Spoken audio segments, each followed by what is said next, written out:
Alors bonjour à tous et bienvenue sur le Garage Vidéo. Alors aujourd'hui, on va vous présenter Watai, qui est une Nissan 200 SX de 1995, donc 95 pour les Français. Et donc je suis avec Anas et on va vous montrer tout de suite la voiture. Et la voici. Donc Anas peut dire bonjour.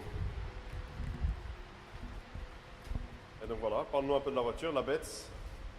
Ouais, terrible, hein. Franchement. Nouvel achat qu'on a fait. 1995, 200 SX.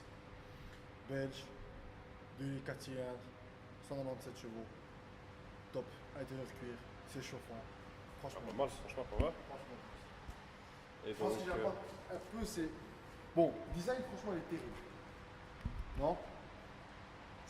tu aimes ou tu aimes pas. C'est pas. Tu Non, ne passes pas indifférent. il est un peu. Moi, j'aime pas. Franchement, j'aime pas trop l'arrière. Et pourquoi? Je sais pas, parce que ça fait un peu trop. En fait, ici, ça fait un peu trop. Je remonte, tu vois. C'est vraiment. Ouais. Bon, Bah, après, quand on prend 2-3 quarts arrière comme ça, on voit que en fait l'avant est bien au sol.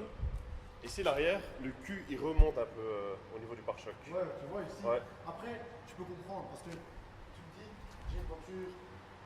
Est-ce que Surtout pour la ville.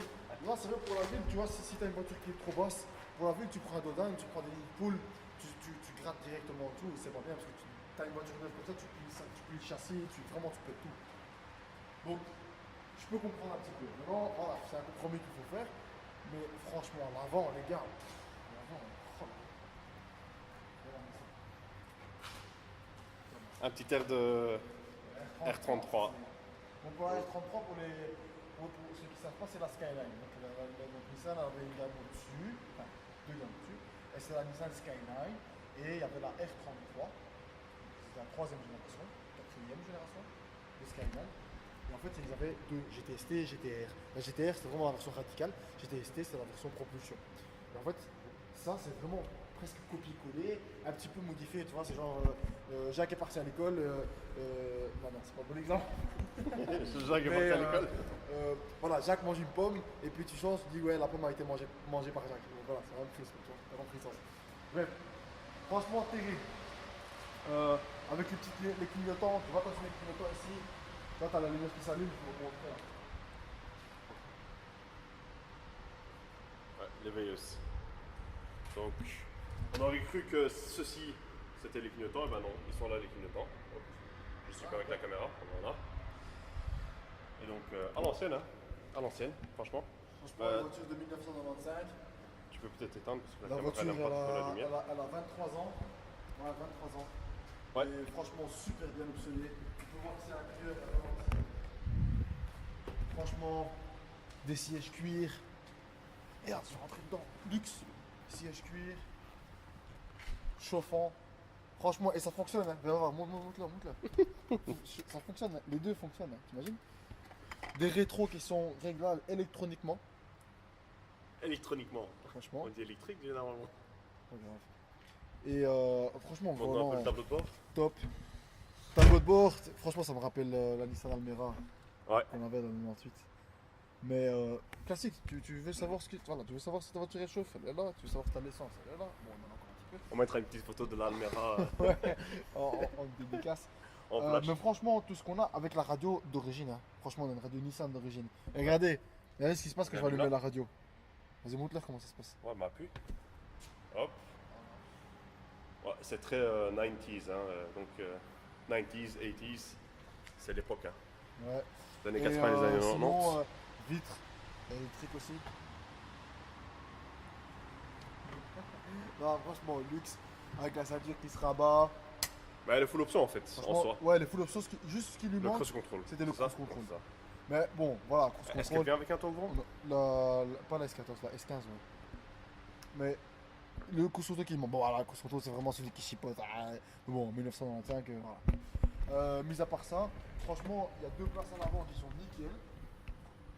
Et en plus, elle vient bien optionnée parce qu'elle vient avec les airbags, elle vient avec l'ESP, elle vient avec l'ABS, elle vient avec un différentiel à glissement limité. Franchement, terrible.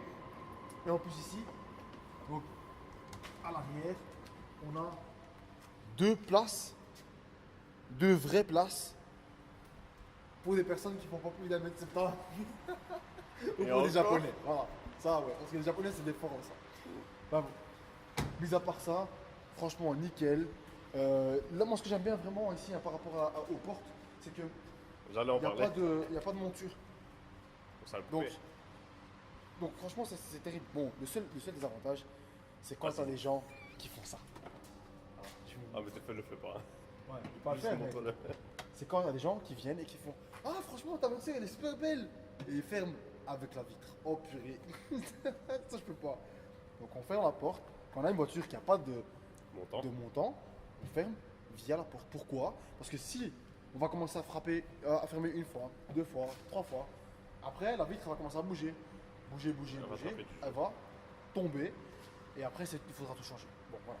Ici, avec certaines voitures, ça va pas coûter très cher. En général, les voitures qui n'ont pas de monture, ça fait des rimes, le montant, pardon, eh bien ça coûte très cher.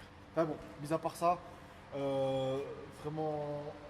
Ah, moi je voulais parler d'une chose, Vas-y. c'est l'aération ici sur la porte. Ouais. Voilà. Moi c'est un petit kiff.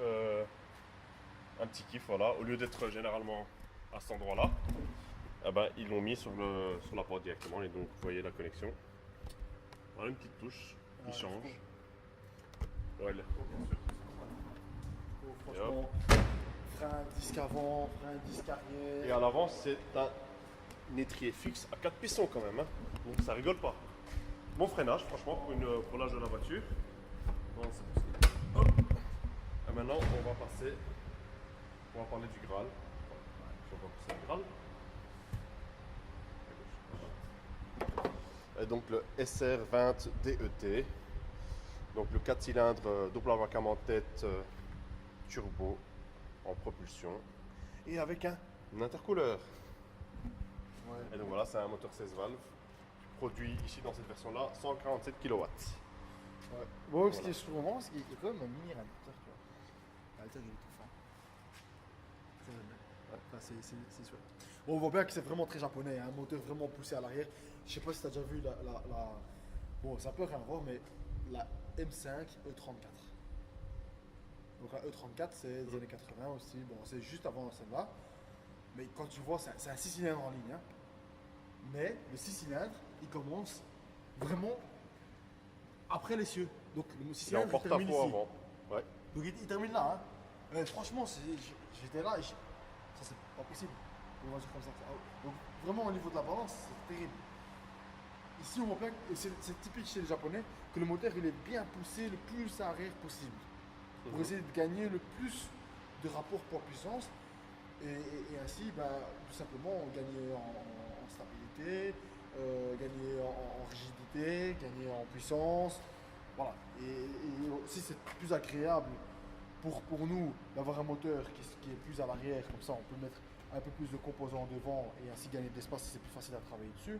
Mais la que d'avoir- répartition des masses surtout aussi. C'est ça. Et que d'avoir un moteur qui est ici et un radiateur qui est devant. Et si tu fais un crash, c'est fini pour toi. Là, tu fais un crash, t'as quand même ça, quoi. Franchement, pour péter tout ça, il faut le faire. Ah bon. Mis à part ça, pour cette voiture, ouais, franchement, les pièces à gogo, on peut forger le moteur, on peut mettre des pistons forgés, on peut le mettre un gros turbo, on peut mettre une admission, un radiateur Mishimoto s'il le faut. Il y a une grande disponibilité de pièces Franchement, les aftermarket, en pièces tout c'est cas, à gogo, c'est pour cette voiture. les injecteurs beaucoup plus gros, une admission qui peut être changée. Franchement, c'est les kits gros freins, c'est pas ça qui manque. En général, kit gros freins, voilà, c'est vraiment si on est vraiment remonté. Mais sinon, en général, les gens ils font quoi?